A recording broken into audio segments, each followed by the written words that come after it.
spend 2,600 with no savings? How I managed to save 1,000 pounds as what are you doing with a brand new Mercedes in London? Cost of transportation. Okay, if I'm in Nigeria and somebody wakes up every month to be sending me like 200k, anything happens to you, any emergency happens to you, you have nothing to fall back on. Self-care without savings is equal to self-destruction. The moment you start having kids, you realize you have money, being flashy, trying to impress your village people. You live in the UK for close to 1 year, 2-3 years, and you want to rent a flat, then you go and start looking for a guarantor. Why? Because you're driving a Benz and you've not been able to save. The 10% that you have to deposit before you buy a house, where will you get it from? I get my money and I just dedicate it.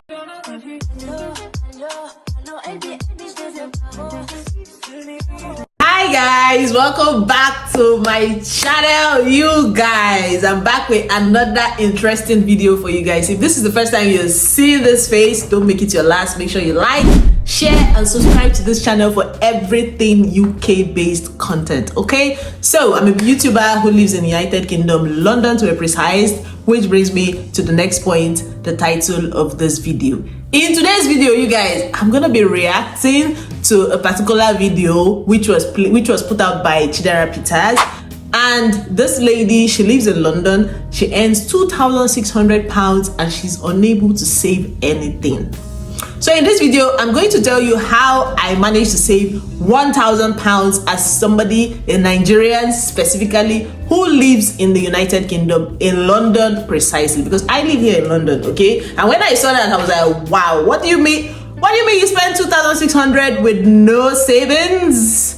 That's cray-cray, okay? I know London is expensive. I just did a video talking about the cost of living in London, to be precise. So I get it, okay? I know that it's expensive to live here, but it's actually quite shocking. The way she spends her money is really shocking. And I'm going to be pretending to be her right now, and I'm going to save 1,000 pounds. Now, bear in mind that in my case, I'm not just coming here to say, oh, she can save 1,000 pounds. I actually do save somewhere around that range. I do not earn exactly what she's earning, but you know, it's somewhere around there too, and I can manage to save somewhere around there. So if I can do it, I see no reason why she should not be able to have savings. And yes, we're going to be saving 1,000 pounds from 2,600. Now let's get started. So today's video is being sponsored by Amber, and Amber, they're going to help you get an accommodation in the United Kingdom. Okay, so if you're a student, you're coming to the UK for the very first time, trust me, one of the most difficult things to do is to look for an apartment, and that's where Amber comes in. So all you need to do is click on the link in my description box. They're going to direct you to a customer representative and they'll take care of you from there. You don't have to be in the UK to email them or to message them. You don't have to get to the UK before you reach out to them. They can make these arrangements for you based on your timeline, okay? And let me tell you guys, the thing they do that actually gets to me the most, like what they do that excites me the most, is the fact that you just pay one rent. Like, you don't have to worry about chasing anybody for your light bill, your water bill, electricity, whatever. Once you pay your money, they take care of the rest for you. Trust me, that is necessary and is highly needed. Like, it's so hassle-free. That's just the best part of it. And they also have like different accommodations to suit your taste. They've got studios, they've got en suites, whatever it is you want, they have it. They have over 1 million beds all over the United Kingdom, and they'll make sure they get you an accommodation that's very, very close to your school. Whichever school it is that you're going to attend in the United Kingdom, feel free to reach out to Amber and thank me later. So you guys, the very first thing she says she pays 950 pounds in rent. Yes, this is very much possible, because in the video I did where I talked about cost of living, I average rent to be somewhere around 600 to 1,000. But if you were to be me specifically, I haven't paid anything more than 750 pounds in this London, and I've been here for 2 years now. I've lived in 3 different flats. I've not paid more than that in bills. Okay, so how do I do it? I share. And to be honest, she said she's living in a shared flat. Okay, so guys, to be fair, right, she said she's staying in a shared flat, which makes sense. At least she's trying to save, right? And 950 is not a bad idea. But like I said, I have not paid more than 750 ever. So which means I've stayed in flats where I was sharing and I was paying less than that. And that is a max that I've paid, because every single flat that I've lived here in the United Kingdom, I had to split the bills with somebody. Okay, if you check my previous videos on this channel, you would see the flats, and they're not bad looking. Okay, they're not bad looking, they're good to go, and quite reasonable. So if I were to be in her shoes, for the sake of just being fair, I would keep rent at 850. I wouldn't spend up to 950 as a single person. Okay, I would make sure whatever flat I'm looking for, that I'm trying to get, 850 maximum. Then she now said she has car finance of £500. She took out a brand new Mercedes, and I'm just like, sis, why? Like, I don't get it. What are you doing with a brand new Mercedes in London? If you were to be living outside London, where transportation is quite difficult, I would have said, okay, that makes sense. You need a car, you want to buy your dream car, whatever, that's okay. But in London, I don't see the sense in doing that, because to be honest, we have TfL here, we have Transport for London, we have the underground, and it's very fast. For you to start driving here, it's like a hassle. Okay, I've said this before on this channel, if you don't have kids, I see no reason why you have a car. If it's just you and your 2 legs, just use the TfL, use the underground, use the bus. They have a very, very, very good transport system. My house to the train station right now is like 2 minutes walk. I just go outside and the train is behind me, so why am I going to buy a car? Anyways, if I were to be in her shoes, I wouldn't take out the car on finance when I know I don't have any savings. So we're going to keep transport at 150, which is cost of transportation, okay, for a month. We're going to slash that to 150. So already I've saved £100 from her rent. I've saved £350 from this her car finance. So far so good. There's already £450 in savings. Okay, now moving on. She said black tax is £400. So with this issue of black tax, it's very dicey. It's very dicey in the sense that I get it. I get the whole wanting to send money back home, and it's expected of you as an African, as a Nigerian. I mean, we all do it, right? But it's 2 things here. If it's not like that your parents are like aged, because £400 is 800,000 naira. 800k that you're sending back every month. Okay? Now, if you don't have aged parents, like if you have siblings that can work, let me tell you, if I'm in Nigeria and somebody wakes up every month to be sending me like 200k money, I'm gonna be so relaxed. Like, I won't even be moved to do anything. I don't know about any other person, but it even makes people complacent. So I do not dedicate and say, oh, every month I'm changing 1 million naira to send back home. No, sis, you don't have savings. You are literally like a walking, will I say, zombie. If anything happens to you, any emergency happens to you, you have nothing to fall back on. So you should slash that money, because it's not like you're making so much and you can afford to send 400. There's nothing wrong in sending that amount of money if you can afford it. But right now you have zero savings. So if I were to be in your shoes, I would slash that to £200. So we're going to save £200 from that black tax. Yes, we're saving £200 from it. And then she said self-care, £300. There was a comment I read in Chidera Peter's video. I'm actually going to link the actual video in my description box to her channel, so you guys can go and watch it. There was a comment I read there. The person said self-care without savings is equal to self-destruction. And sis, that's like the truest sentence ever, if there's any word like truest. Anyways, you guys get the gist. Like, why are you spending £300 on self-care when you don't have savings? Like, as a young person, that should even be your priority. That should be your number one self-care. Something to fall back to. You're a single person, you don't have a family. Let me tell you, one of the reasons why a lot of people in this UK right now is like they're doing garbage in, garbage out, is kids. The moment you start having kids, you realize you have money.